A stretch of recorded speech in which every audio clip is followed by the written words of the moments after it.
नमस्कार दोस्तों, स्वागत है आपका मेरे चैनल पे। दोस्तों, जैसा कि आप जानते हैं, अभी पिछले हफ्ते ही हमारे सीआरपीएफ के जवानों के ऊपर टेररिस्टों ने अटैक कर दिया था और वे घायल भी हुए थे और कुछ की मृत्यु भी हुई थी। और उससे पहले दोस्तों, एक ऑपरेशन के दौरान जब टेररिस्टों को छिपने के बाद में ढूंढा जा रहा था तो तब भी हमारे कुछ जवानों की डेथ हो गई थी, वे शहीद हो गए थे। तो ऐसे में दोस्तों, इंडिया के अंदर काफी ज्यादा एंगर देखा जा रहा था और ये माना जा रहा था कि ये अटैक पाकिस्तान की तरफ से हुआ है, जो कि कन्फर्म भी है। तो ऐसे में पाकिस्तान का चिंता के अंदर आना भी स्वाभाविक था। और अभी दोस्तों, उसकी कुछ एयरफोर्स की एक्सरसाइजेज और पेट्रोलिंग के अंदर बढ़ोतरी देखी जा रही है। इसी के ऊपर हम बात करेंगे कि क्या कॉन्सिक्वेंसेज हो सकते हैं। चलिए दोस्तों, शुरू करते हैं। दोस्तों, टॉप गवर्नमेंट सोर्सेज की बात करें तो पाकिस्तान एयरफोर्स ने अपनी पेट्रोलिंग बढ़ा दी है अपने एरिया के अंदर। और ये स्पेशली दोस्तों एक प्रिकॉशन के तौर पे किया जा रहा है कि अगर इंडियन एयरफोर्स या इंडिया किसी भी तरह से रिटेलिएट करता है तो उसका मुकाबला किया जा सके।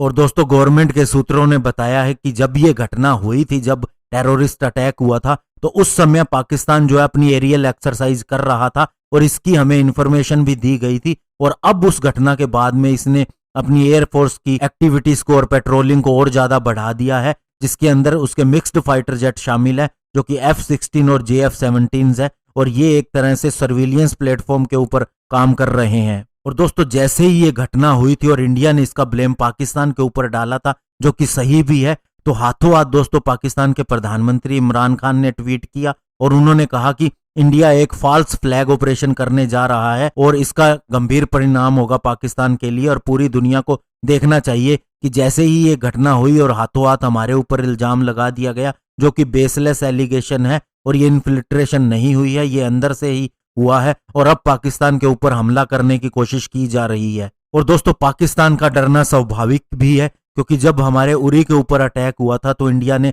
सर्जिकल स्ट्राइक की थी, और जब पुलवामा के ऊपर सुसाइड अटैक हुआ था तो इंडिया ने बालाकोट के अंदर एयर स्ट्राइक की थी और पाकिस्तान के जहां टेररिस्ट छिपे हुए थे उन्हें मार गिराया था। और 200 से 300 से ज्यादा वहां पर मोबाइल फोन एक्टिवेट थे, जो कि बाद में बंद हो गए थे, यानी उन टेररिस्टों को मार दिया गया था। और कम से कम 2 महीने तक पाकिस्तान ने उस एरिया को बंद रखा था और बाद में उसकी मुरम्मत करने के बाद जो एरिया जो प्रभावित नहीं हुआ था, वहां पर दुनिया के दूसरे देशों के डेलीगेशन को भी लेके जाया गया, ये झूठा दिखाने के लिए कि इंडिया ने कुछ भी नहीं किया है। और हालांकि पाकिस्तान जानता है कि उसके साथ में क्या हुआ था। और अभी दोस्तों, अगर सूत्रों की माने तो न केवल वह अपने फाइटर जेट के द्वारा पेट्रोलिंग कर रहा है और सोर्टीज ले रहा है, बल्कि दोस्तों ये भी माना जा रहा है कि उसने अपनी सेना को भी बॉर्डर के नजदीक लगा दिया है। और कश्मीर, जो कि पाकिस्तान के द्वारा कब्जा किया गया एरिया है, वहां पर उसने अपने एयर डिफेंस सिस्टम को भी लगा दिया है और वहां के स्कूलों के अंदर और बहुत सी छिपी हुई जगहों पे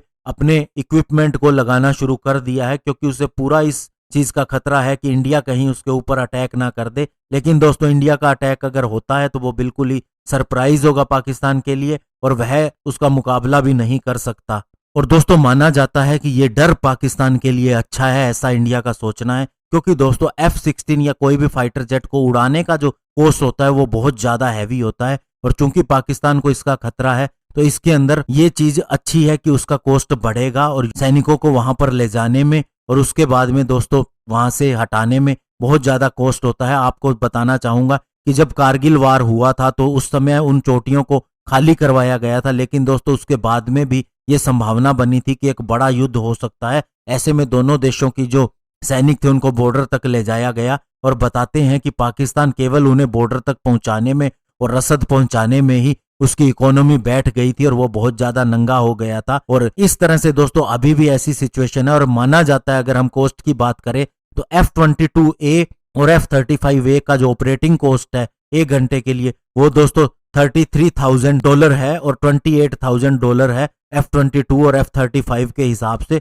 और अगर आवरली ऑपरेटिंग कॉस्ट हम F-16 का देखें तो ये $8,000 बनता है। $8,000 का मतलब दोस्तों ये है, अगर इसको रुपयों के हिसाब से देखा जाए तो ये बनता है दोस्तों 5,60,000 रुपए। और पाकिस्तानी रुपया और भी ज्यादा डाउन है, जो डॉलर के मुकाबले 100 से भी ऊपर 115 रुपए है या 100 रुपए है, तो इसकी कीमत तकरीबन 8 लाख रुपए बनती है। तो इतना कॉस्ट पाकिस्तान कभी भी नहीं झेल पाएगा अगर इंडिया ने इसी तरह से डर बनाए रखा। तो ऐसे में दोस्तों ये माना जाता है कि पाकिस्तान अब बहुत जल्द ही इन चीजों को बंद कर देगा या फिर उसे करना पड़ेगा, क्योंकि वह उसकी इकोनॉमी बिल्कुल ही बैठ चुकी है और वह इन चीजों को अब अफोर्ड नहीं कर सकता। यही देखा गया है कि अब दोस्तों पाकिस्तान कोशिश कर रहा है कि इंटरनेट वार के थ्रू और ट्विटर के ऊपर ही इंडिया को किस तरह से हैंडल किया जाए, इसीलिए उसने बहुत से फेक अकाउंट भी बना रखे हैं। हालांकि इंडिया उनको भी एक्सपोज करता रहता है और अभी गिलगित बाल्टिस्तान का मौसम का हाल भी बताना शुरू किया है। तो ऐसे में दोस्तों अच्छी न्यूज कभी भी आ सकती है,